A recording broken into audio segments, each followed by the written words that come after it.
Next பாருங்க.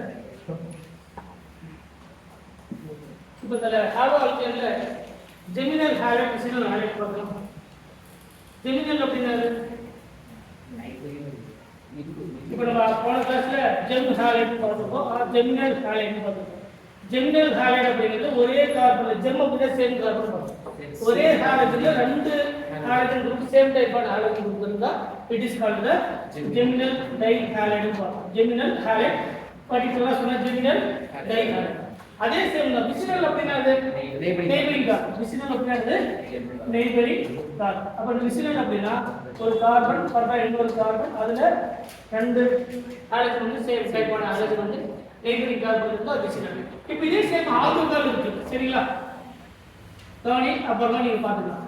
இப்போ இந்த ஆல்கஹால்ல ஃபார் எக்ஸாம்பிளுக்கு CH3 இங்க ஒரு ஹைட்ரஜன் இங்க ஒரு OH இங்க ஒரு OH. முன்ன ஃபங்க்ஷனல் குரூப் ஹாலஜன் ஏதாவது ஒரு ஹாலஜன் ஒரே கார்பன்ல ரெண்டு ஹாலஜன் சேம் டைப்பான ஹாலஜன் இருந்தா ஜெமினல் ஹாலஜன் பார்க்கலாம். விசினல் அப்படினா சேம் டைப்பான ஹாலஜன் அடுத்தடுத்த கார்பன்ல இருந்தா அது விசினல். இப்போ அதே மாதிரி ஆல்கஹால் இது ஆல்கஹால் ஹாலோ ஆல்கேன் ஹாலின்ல பார்க்கலாம். இப்போ ஆல்கஹால்ல வந்து பார்க்கும்போது ஒரே கார்பன்ல ரெண்டு OH இருக்கு. இந்த ஒரே மாதிரி ஒரே கார்பன்ல ரெண்டு OH இருந்தா அது ஹைலி அன்ஸ்டேபிள். ஏன்னா ஒரே கார்பன்ல ரெண்டு OH இருக்கும்போது எலக்ட்ரான் ரிப்பல்ஷன் அதிகமா இருக்கிறதுனால இந்த மாதிரி ஒரே கார்பன்ல ரெண்டு OH இருக்கவே இருக்காது. இமிடியேட்டா என்ன ஆகும் பாத்தீங்கன்னா அந்த கார்பன்ல இருந்து ஒரு வாட்டர் மாலிக்யூலை எலிமினேட் பண்ணிட்டு என்ன வெளியே போயிடும். வாட்டர் வந்து வெளியே போயிடும். ரிமைனிங் என்ன இருக்கும்? இப்போ வாட்டர் வெளியே போயிடுச்சு இந்த பாண்ட் ஷிஃப்ட் ஆயிடுமா? ஏன்னா ஆக்சிஜன் எத்தனை வேலன்ஸ் இருக்கணும்? ரெண்டு வேலன்ஸ் இருக்கணும். அப்ப CH3 இங்க ஆல்ரெடி ஒரு ஹைட்ரஜன் இருக்கு டபுள் பாண்ட். இப்போ இந்த ரெண்டும் சேர்ந்து வெளியே போட்டு ஒரு பாண்ட் தேவைப்படுது. அது இங்க இருக்கக்கூடிய பாண்ட் எடுத்துக்கலாம் இல்லனா இங்க இருக்கக்கூடிய பாண்ட் எடுத்துக்கலாம். பாருங்க OH இந்த OH சேர்ந்து வாட்டர் வெளியே போயிடுச்சா ஒண்ணு இந்த பாண்ட் எடுத்து வெளியே போலாம் இல்லனா இந்த பாண்ட் எடுத்து வெளியே போலாம். அப்ப ஏதோ ஒரு பாண்ட் ரிமைனிங் இருக்குமா இல்லையா? அப்ப இந்த பாண்ட் எடுத்து வெளியே போனா இந்த பாண்ட் ஷிஃப்ட் ஆகும். இல்ல இந்த பாண்ட் எடுத்து வெளியே போனா இந்த பாண்ட் என்ன ஷிஃப்ட் ஆகும். எப்படி பார்த்தா என்ன கிடைக்கும்? இது ஒரு ஆல்டிகைடா இதனது ஆல்டிகைட். அப்ப ஒரு கார்பன்ல ரெண்டு OH இருந்தா ஐடியா ஸ்டேபிள். அப்படி எந்த கார்பன்ல இருந்தாலும் சரி இமிடியேட்டா வாட்டர் மாலிக்யூல் எலிமினேட் பண்ணிட்டு நமக்கு என்ன காம்பவுண்ட் கிடைக்குதுன்னு பார்க்கணும். அப்ப இந்த காம்பவுண்ட்ல இருந்து என்ன கிடைக்குது? ஒரு ஆல்டிகைட். இப்போ அடுத்து நெக்ஸ்ட் கார்பன் பாருங்க CH3 ஃபர்தரா ஒரு CH3 இந்த கார்பன்ல இங்க ஒரு OH இங்க ஒரு OH. இது ஐடியா ஸ்டேபிளா? ஐடி என்ன வெளியே போகும்? வாட்டர் முதல்ல சொன்ன மாதிரி இங்க இருக்கக்கூடிய வாட்டர் மாலிக்யூல் வெளியே போகும். இந்த பாண்ட் வந்து இந்த ஷிஃப்ட் ஆகும். அப்ப ஃபர்தரா என்ன கிடைக்கும்? CH3 C double bond O CH3 இது என்னது? கீட்டோன். இது என்னது? கீட்டோன். இந்த குரூப் பேரு கீட்டோன். ஜெனரலா சொன்னா டைமெத்தில் கீட்டோன் அல்லது புரோப்பனோன் அல்லது அசிட்டோன். கரெக்ட்டா? ஆனா ஜெனரலா சொல்லுவோம் கீட்டோன். அப்ப ஆல்டிகைட் கிடைக்கலாம் கீட்டோன் கிடைக்கும். இதே சேம் நெக்ஸ்ட் கேட்டகரியில பார்த்தீங்கன்னா for example CH3 COH OH OH. ஒரு கார்பன்ல ரெண்டு OH இருந்தாலே ஹைலி அன்ஸ்டேபிள். ஆனா எத்தனை இருந்தாலும் சரி இமிடியேட்டா என்ன வெளியே போகும்? H2 வெளியே போகும். அப்ப H2 வெளியே போச்சுன்னா இங்க இருக்கக்கூடிய OH இங்க இருக்கக்கூடிய H ரெண்டு சேர்ந்து வெளியே போச்சுன்னா அப்ப இங்க இருக்கக்கூடிய பாண்ட் வந்து இங்க ஷிஃப்ட் ஆகும். ஃபர்தரா கிடைக்கக்கூடியது C double bond O OH. இது கார்பாக்சிலிக் ஆசிட் ஜெனரலா சொன்னா ஆசிட். அப்ப ஒரு கார்பன்ல ரெண்டு OH வந்து சேம் டைப்பான அதாவது ஒரே கார்பன்ல ரெண்டு OH இருக்கும்போது நமக்கு வாட்டர் மாலிக்யூல் எலிமினேட் ஆயிட்டு ஆல்டிகைட் கிடைக்கலாம் கீட்டோன் கிடைக்கலாம் கார்பாக்சிலிக் ஆசிட் கிடைக்கலாம். ஆனா ஒரே கார்பன்ல ஒரே கார்பன்ல ரெண்டு OH இருந்தா அது ஹைலி அன்ஸ்டேபிள். ஆனா ஹாலஜன் இருந்தா அது ஹைலி அன்ஸ்டேபிள் கிடையாது. அதுக்கு ஸ்பெஷல் கேஸ் இருக்கு. அதுக்கு பேர் என்னது? Gem dihalide. அதுக்கு பேர் என்னது? அதே மாதிரி நிரூபணம் இருக்காது. ஏன்னா இது என்னது? Highly unstable. இமிடியேட்டா என்ன பண்ணணும்? வாட்டர் மாலிக்யூலை எலிமினேட் பண்ணிட்டு நமக்கு ரிமைனிங் என்ன கார்பன் கிடைக்குதுன்னு பார்க்கணும். சரிங்களா? அப்ப ஆல்டிகைட் கிடைக்கலாம் கீட்டோன் கிடைக்கலாம் கார்பாக்சிலிக் ஆசிட் கிடைக்கும். பாயிண்ட் புரியுதா இல்லையா? இப்போ அடுத்தது நம்ம பிரைமரி செகண்டரி பார்த்துக்கணும். பிரைமரி செகண்டரி டெர்ஷரி என்னது? பாலிபார்ட்டிகல் பிரைமரி செகண்டரி டெர்ஷரி அப்படிங்கிறது CH3 CH2 OH. இதெல்லாம் primary alcohol functional group attach ஆகக்கூடிய கார்பன் மற்றும் எத்தனை கார்பன் இருக்கு? 2. அப்ப இது primary alcohol. Primary alcohol. Secondary alcohol அப்படிங்கிறது CH3 OH. இதெல்லாம் secondary aliphatic alcohol. Secondary alcohol. Tertiary alcohol அப்படிங்கிறது இங்க ஃபர்தர் இந்த ஹைட்ரஜன் பதிலா ஒரு மெத்தில் குரூப், ஒரு OH. It is called the tertiary alcohol. இது tertiary aliphatic alcohol. tertiary aliphatic alcohol. Allylic alcohol பார்த்தோமா?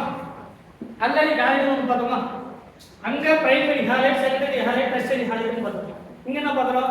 Primary alcohol, secondary alcohol, tertiary alcohol. இதெல்லாம் அலிபாட்டிக்கா. அலிபாட்டிக்கா என்ன பாண்டா? நோ பாண்டா இருக்கணும். சிங்கிள் பாண்டா இருக்கணும். இதெல்லாம் அலிபாட்டிக் ஆல்கஹால். அந்த அலிபாட்டிக் ஆல்கஹால்ல பிரைமரி, செகண்டரி, டெர்ஷியரி. சரிங்களா? புரியுதா இல்லையா? அடுத்து அரோமேட்டிக் ஆல்கஹால். அரோமேட்டிக் ஆல்கஹால் நம்ம ஆல்ரெடி பார்த்தோம். பென்சைல் ஆல்கஹால் பார்த்தோமா? இங்க போன கிளாஸ்ல இந்த இடத்துல என்ன பார்த்தோம்? X பார்த்தோம். X அப்படிங்கிறது halogen. Benzyl chloride, benzyl bromide, benzyl iodine பார்த்தோம். அப்ப X இருந்தா அது என்னது? ஹாலோ ஆல்கைல் பார்த்தது. இப்போ இதே கார்பன் ஒரு OH இருந்தா பென்சைல் ஆல்கஹால். இந்த சிஸ்டத்துக்கு பேர் போன கிளாஸ்ல சொன்னா சிஸ்டம் என்னது? பென்சைல். இப்போ இந்த OHCl இருந்தா பென்சைல் குளோரைட், OH இருந்தா பென்சைல் ஆல்கஹால். இந்த பென்சைல் ஆல்கஹால் அப்படிங்கிறது அரோமேட்டிக் ஆல்கஹால். நம்ம முன்ன ஃபீனால் அப்படிங்கிறது என்னது? Aromatic alcohol. இதுவும் மோனோஹைட்ராக்சி அரோமேட்டிக் ஆல்கஹால். கரெக்ட்டா இல்லையா? மோனோஹைட்ராக்சி அரோமேட்டிக். அப்ப பென்சைல் ஆல்கஹால்ல இது பிரைமரி இல்லையா? ஃபங்க்ஷனல் குரூப் அட்டாச் ஆகக்கூடிய கார்பன் ஃபர்தர் எத்தனை கார்பன் இருக்கு? 1. இப்போ இதுல வந்து செகண்டரி. Primary benzyl alcohol. இது வந்து பிரைமரி பென்சைல் ஆல்கஹால். இதுல CH ஃபர்தரா வந்து ஒரு CH3 ஆட் பண்ணலாம். இல்ல என்ன பண்ணலாம்? ஒரு C6H5 ஒரு பென்சில் வந்து ஆட் பண்ணலாம். இதுல OH secondary benzyl alcohol. Secondary benzyl. இப்போ இந்த கார்பன் ஃபர்தரா ரெண்டு கார்பன் கொடுக்கலாம். இல்ல இதே கார்பன் பதிலா ரெண்டு மெத்தில் என்ன பண்ணலாம்? ஒரு பிணைல் குரூப் ஆட் பண்ணலாம். இது செகண்டரி பென்சைல் ஆல்கஹால். அதே மாதிரி டெர்ஷரி அப்படிங்கிறது மெத்தில், இங்க ஒரு மெத்தில் குரூப், இங்க ஒரு OH. இதுல டெர்ஷரி சார், இங்க ஒரு CH2 CH4 இதுல டெர்ஷரி பென்சைல் ஆல்கஹால். அதே மாதிரி தான் அங்க பென்சைல் குளோரைடு பார்த்திருப்போம். இங்க என்ன பார்த்திருப்போம்? Benzyl alcohol. அங்க primary benzyl chloride, secondary benzyl halide, tertiary benzyl halide பார்த்திருப்போம். இங்க primary benzyl alcohol, secondary benzyl alcohol, tertiary benzyl alcohol. அதுக்கப்புறம் பார்த்தோம் அல்லைலிக் ஆல்கஹால், வினைலிக் ஆல்கஹால் பார்த்தோம். அதாவது அல்லைலிக் குளோரைட், வினைலிக் குளோரைட் பார்த்தோம். அல்லைலிக் ஹாலைட், வினைலிக் ஹாலைட் பார்த்தோம். Allylic என்னது? Functional group attach ஆகக்கூடிய கார்பன் sp3 carbon. கரெக்ட்டா? The next carbon is sp2. The next carbon is sp2. கரெக்ட்டா இல்லையா? The next carbon is இங்க CH2, இங்க CH double bond CH2, இங்க இதெல்லாம் எக்ஸ்ட்ரா இருக்கு. The functional group attached to the sp3 carbon. The next carbon is sp2. The next carbon is இது பேர் என்ன? எந்த கார்பன்? Allylic carbon. இந்த கார்பன் பேரு அல்லைலிக் கார்பன். இந்த கார்பன் பேர் என்னது? Allylic carbon. இந்த அல்லைலிக் கார்பன்ல OH இருந்தா அல்லைலிக் ஆல்கஹால், Cl இருந்தா அல்லைலிக் குளோரைட், Br இருந்தா அல்லைலிக் புரோமைட். இதெல்லாம் பார்ப்போம். இப்போ இதுல பிரைமரி, செகண்டரி, டெர்ஷரி இருக்கு இல்லையா? எப்படி இருக்கு? இந்த ஒரு ஹைட்ரஜன் பதிலா ஒரு மெத்தில் இருக்கு, இன்னொரு ஹைட்ரஜன் பதிலா இன்னொரு மெத்தில் இருக்கு. அப்ப என்ன கிடைக்குது? Primary allylic alcohol. அங்க அல்லைலிக் ஆல்கஹால் பார்த்தோமா இல்லையா? இந்த இடத்துல Cl ஜெனரலா X ன்னு பார்த்தோம். அப்ப அந்த ஹாலஜன் அட்டாச் ஆகக்கூடிய carbon sp3 carbon. the next carbon is sp2. it is called the allylic alcohol. நாங்க பார்த்தோம். இதுல அல்லைலிக் ஆல்கஹால். அப்ப அந்த அல்லைலிக் ஆல்கஹால் அப்படிங்கிறது அல்லைலிக் கார்பன் எதுல இருக்குன்னா அல்லைலிக் கார்பன். இந்த அல்லைலிக் கார்பன்ல ஃபர்தரா ஒரு ஹைட்ரஜன் பதிலா ஒரு மெத்தில் குரூப்போ ஒரு பிணைல் குரூப்போ ஆட் பண்ணோம்னா செகண்டரி அல்லைலிக் ஆல்கஹால் கிடைக்கும். இன்னொரு ஹைட்ரஜன் ரீப்ளேஸ் பண்ணிட்டு இன்னொரு மெத்தில் குரூப்போ ஒரு எத்தில் குரூப்போ இல்ல ப்ரோபைல் குரூப்போ இல்ல ஒரு பென்சீனோ ஆட் பண்ணோம்னா டெர்ஷரி அல்லைலிக் ஆல்கஹால் கிடைக்கும். அப்ப இந்த அல்லைலிக் ஆல்கஹால்ல நமக்கு டோட்டலா எப்படி பென்சைலிக் பிரைமரி, செகண்டரி, டெர்ஷரி இருக்கும் அந்த மாதிரி இதுல primary, secondary, tertiary allylic alcohol நமக்கு இது போன்ற பார்த்தோம் இல்லையா? அல்லைலிக் ஆல்கஹால் பார்த்தோம். அடுத்து வினைலிக் குளோரைட், வினைலிக் பார்த்தோம். கரெக்ட்டா? அடுத்து வினைலிக். வினைலிக் என்னது? Double bond sp2 கார்பன்ல the functional group directly attached to the sp2 carbon. கரெக்ட்டா? போன கிளாஸ்ல CH2 double bond CH X ன்னு பார்த்திருப்போம். Allylic halide, sorry vinylic halide. Vinylic அப்படிங்கிறது sp2 கார்பன்ல அந்த functional group X இருக்கு. அதே மாதிரி தான் இங்க CH2 double bond CH OH. இது என்னது? வினைலிக் ஆல்கஹால். இது வினைலிக் ஆலைட். வினைலிக் இதுல பிரைமரி, செகண்டரி, டெர்ஷரி இருக்கா? இல்ல. அங்க என்ன பார்த்தோம்? ஒரு வினைலிக் குளோரைட்ல இந்த வினைலிக் புரோமைட் என்ன கிடையாது? பிரைமரி, செகண்டரி, டெர்ஷரி கிடையாது. ஏன்னா இந்த கார்பன் ரிமூவ் பண்ணிட்டு பண்ணா என்ன பண்ண முடியாது? ஏன்னா sp2 கார்பன் பிரேக் பண்ணா we need high amount of energy. So அதனால இந்த வினைலிக் ஆலைடா இருந்தாலும் சரி இல்ல வினைலிக் ஆல்கஹாலா இருந்தாலும் சரி பிரைமரி, செகண்டரி, டெர்ஷரி கிடையாது. அப்ப ஜெனரலா வினைலிக் குளோரைட்னு சொல்லலாம், இல்லனா வினைலிக் ஆலைட்னு சொல்லலாம். இது வினைலிக் ஆல்கஹால். பார்க்கமா இல்லையா? அதுக்கப்புறம் ப்ரோபாஜிலிக் ஒன்று பார்த்தோம். ப்ரோபாஜிலிக் என்னது? The functional group attached to the sp3 carbon. The next carbon is sp. The next carbon is sp. அதாவது ப்ரோபாஜில் or ப்ரோபாஜிலிக் னு பார்த்தோம். அதே சொல்றோம். அங்க என்னென்ன சொன்னமோ அந்த ஹாலஜனுக்கு பதிலா என்ன போட்டுறணும்? OH போட்டுதான். OH அப்படிங்கிறது ஹைட்ராக்சி ஆர் ஆல்கஹால். அங்க என்னென்ன சொன்னோம்? பிரைமரி அலிபாட்டிக் ஹாலைட் பார்த்தோம். Secondary aliphatic halide, tertiary aliphatic halide. பென்சைலிக்ல பிரைமரி செகண்டரி டெர்ஷரி. அல்லைலிக்ல பிரைமரி செகண்டரி டெர்ஷரி. கரெக்ட்டா இல்லையா? அடுத்து வினைலிக்ல பார்த்தோம். ஜெமினல் ஹாலைட் பார்த்தோம். பிசினல் ஹாலைட் பார்த்தோம். ப்ரோபாஜிலிக் ஹாலைட் பார்த்தோம். பெர் ஹாலைட் பார்த்தோம். என்ன பார்த்தோம்? Per allied. இருக்கக்கூடிய எல்லா இடத்தையும் ரீப்ளேஸ் பண்ணிட்டு அதுக்கு பதிலா ஹாலைட் அட்டாச் பண்ணோம்னா அதுக்கு என்னது? பெர் ஹாலைட் பார்த்தோம். அதே மாதிரி தான் இங்க. சரிங்களா? அந்த சீரியல் பேர் என்ன பண்ணோம்? அந்த ஹாலைட்டுக்கு பதிலா ஒரு OH. அது திரும்ப சொல்ல தேவை. கரெக்ட்டா இல்லையா? அது திரும்ப சொல்லணுமா? அது தேவை. அதுதான் வந்து காமனா எல்லா யூனிட்டும் தான். சரிங்களா? இப்போ இந்த யூனிட் என்ன பார்க்குறோமோ அதே தான் அடுத்த யூனிட். பிரைமரி செகண்டரி டெர்ஷரி எப்பவுமே மாறாது. சரிங்களா?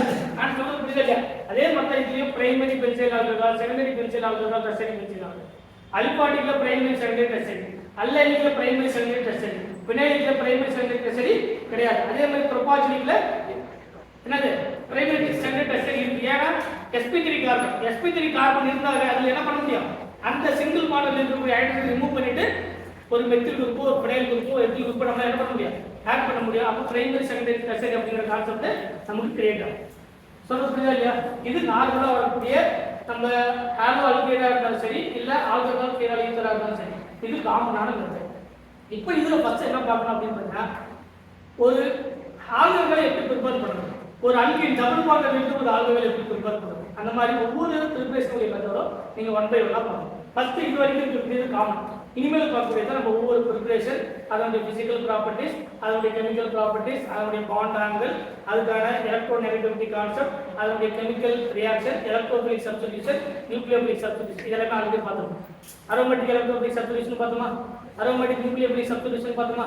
இது எல்லாமே சேம். ஆனா ஃபங்க்ஷனல் குரூப் மட்டும் தான் வேற. சொல்றது எலக்ட்ரான் டொனேட்டிங் குரூப்ல இது ஸ்ட்ராங் எலக்ட்ரான் டொனேட்டிங் குரூப் இது, வீக் எலக்ட்ரான் டொனேட்டிங் குரூப் இது, மாடரேட் எலக்ட்ரான் டொனேட்டிங் குரூப் இது, strong electron withdrawing group, moderate electron withdrawing group, weak electron withdrawing group. அதை பொறுத்து தான் அரோமேட்டிக் எலக்ட்ரோஃபிலிக் சப்ஸ்டிடியூஷன் பார்க்கணும். சரிங்களா? அதே மாதிரி தான் அந்த கான்செப்ட் எப்பவுமே மாறாது. அரோமேட்டிக் எலக்ட்ரோஃபிலிக் சப்ஸ்டிடியூஷன் என்ன கான்செப்ட் சொன்னோமோ அதே கான்செப்ட் திரும்ப என்ன ஆகும்? ரிப்பீட் ஆகிட்டே இருக்கும். அதுக்கு தகுந்த மாதிரி என்ன பண்ணணும்? பழகும். இது வரைக்கும் புரியுதா?